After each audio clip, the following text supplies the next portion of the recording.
It grew out of the 9/11 attacks, and the American Civil Liberties Union says it keeps on growing. It's the TSA's terror watch list, part of a massive database that airlines must scrutinize. If your name happens to be on that database, mistakenly or otherwise, you're in for a very, very bumpy ride. Drew Griffin of CNN's Special Investigations Unit takes a closer look.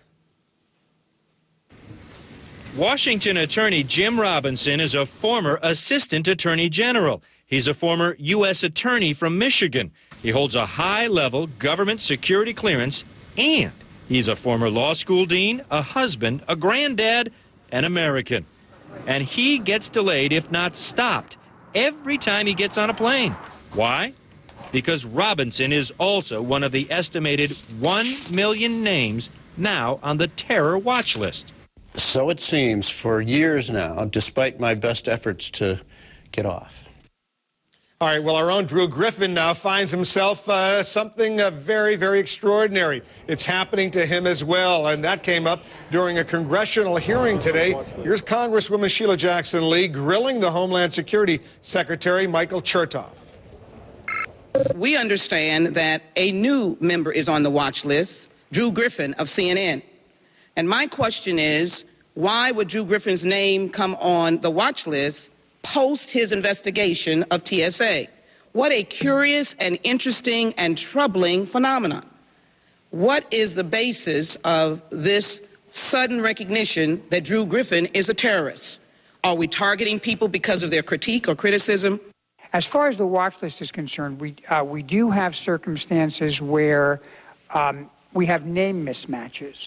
The individual in question, just particularly, and I know that Mr. Lewis has, Mr. Griffin has sent materials to document the fact that he believes that he is not a terrorist. He documents that he's not a terrorist. And I use him as an example because what I'm concerned about is the precipitousness of him getting on the watch list May of 2008, around the time that he was investigating one of our agencies in DHS. And so I'm going to ask officially for an investigation of that. I don't know if the chairman, I wasn't here whether the chairman asked for John Lewis, but I'm asking for an official investigation. The database you're talking about is really maintained by the Department of Justice. It is not my understanding that the reporter was put on.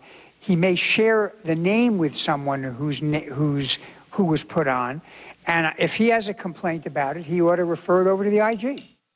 All right, let's go to Drew Griffin right now. He's joining us. Wow, what a story. What do you think, Drew? You think this was retribution for your tough investigations that have been going on, or you simply share a name with a suspected terrorist? Well, I'd like to know who that terrorist is. That name is Drew Griffin, but I think it was probably a mistake. Wolf, there are, according to the FBI, 400,000 real people on the list, but there are 1 million names because some of those quote-unquote terrorists have a lot of aliases, and perhaps there is a terrorist named Drew Griffin out there, or somebody using the alias of Drew Griffin. But it's happening to a lot of people. Jim Robinson, myself, we've got an email that an 8-year-old is on that list. According to the ACLU, there's just thousands of people finding themselves mistakenly on the list, and it creates huge hassles. Well, I assume you could just clarify this with a simple letter or something, get your name off that list, and it's a done deal, right?